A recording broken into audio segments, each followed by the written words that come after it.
ശബരിമല സ്വർണ്ണക്കൊള്ളയുമായി ബന്ധപ്പെട്ട് ചില നിർണായക വിവരങ്ങൾ പലപ്പോഴായി പുറത്തു വന്നിരുന്നു. CPM നേതാക്കളുടെയും കോൺഗ്രസ് നേതാക്കളുടെയും ഒക്കെ ഒപ്പമുള്ള ഉണ്ണികൃഷ്ണൻ പോറ്റിയുടെ ചിത്രങ്ങളും പുറത്തു വന്നിരുന്നു. ഇപ്പോൾ ഇതാ BJPയിലേക്കും ചിത്രം തിരിയുകയാണ്. ശബരിമല സ്വർണ്ണക്കൊള്ള കേസിലെ മുഖ്യപ്രതി ഉണ്ണികൃഷ്ണൻ പോറ്റിക്ക് BJP നേതാക്കളുമായും അടുത്ത ബന്ധമുണ്ട് എന്ന ചില സൂചനകൾ പുറത്തു വന്നിരിക്കുന്നു.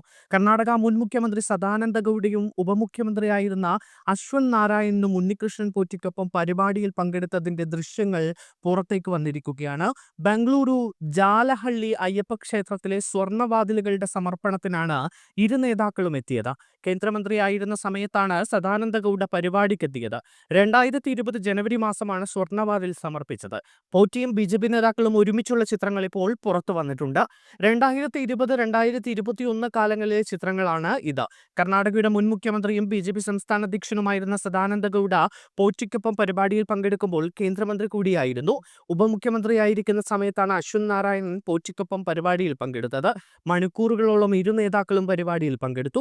കോൺഗ്രസ് നേതാവ് സോണിയാഗാന്ധി, UDF കൺവീനറും കോൺഗ്രസ് MP-യുമായ അടൂർ പ്രകാശ്, CPIM നേതാവും മുൻ മന്ത്രിയുമായ കടകംപള്ളി സുരേന്ദ്രൻ തുടങ്ങിയ നേതാക്കൾക്കൊപ്പമുള്ള ഉണ്ണികൃഷ്ണൻ പോറ്റിയുടെ ചിത്രങ്ങൾ പുറത്തു വന്നിരുന്നു. കടകംപള്ളി സുരേന്ദ്രൻ ഉണ്ണികൃഷ്ണൻ പോറ്റിയുടെ വീട്ടിൽ നിരവധി തവണ വന്നിരുന്നു എന്നതിനുള്ള തെളിവുകൾ പലപ്പോഴും പുറത്തു വന്നിട്ടുണ്ട്.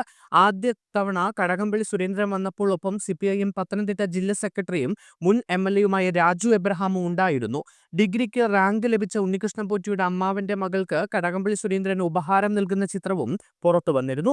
UDF കൺവീനറും ആറ്റിങ്ങൽ MP-യുമായ അടൂർ പ്രകാശിനൊപ്പം ഉണ്ണികൃഷ്ണൻ പോറ്റി നിൽക്കുന്ന ചിത്രങ്ങളും പുറത്തു വന്നിരുന്നു. അടൂർ പ്രകാശിനെ താൻ സ്പോൺസർ ചെയ്ത സദ്യ ഉദ്ഘാടനം ചെയ്യാൻ പോറ്റി ശബരിമലയിൽ എത്തിച്ചിരുന്നു. ദേവസ്വം ബോർഡ് മുൻ പ്രസിഡന്റും കോൺഗ്രസ് നേതാവുമായിരുന്ന പ്രയാർ ഗോപാലകൃഷ്ണനാണ് 2017 ജനുവരി 1 സദ്യ ഉദ്ഘാടനം ചെയ്തത്. ഉണ്ണികൃഷ്ണൻ പോറ്റിയുടെ സഹോദരിയുടെ വെഞ്ഞാറമൂട്ടിലെ വീട്ടിൽ പോയിട്ടുണ്ട് എന്നും അടൂർ പ്രകാശ് ഒരിക്കൽ വെളിപ്പെടുത്തിയിരുന്നു. ഇവയ്ക്കെല്ലാം പുറമെ സോണിയാഗാന്ധിക്കൊപ്പമുള്ള പോറ്റിയുടെ ചിത്രങ്ങളും വലിയ രാഷ്ട്രീയ വിവാദങ്ങൾ ഉണ്ടാക്കിയിരുന്നു. സോണിയാഗാന്ധിയുടെ കയ്യിൽ ചരട് കെട്ടിക്കൊടുക്കുന്ന പോറ്റിയുടെ ചിത്രമാണ് വലിയ വിവാദങ്ങൾക്കിടയാക്കിയത്. നിയമസഭയിലടക്കം ഭരണപ്രതിപക്ഷ വാക്പോരിന് ഈ ചിത്രം വഴിവെച്ചിരുന്നു. ഇപ്പോൾ ഇതാ BJP നേതാക്കൾ കൂടി അക്കൂട്ടത്തിലേക്ക് വന്നു ചേരുകയാണ്.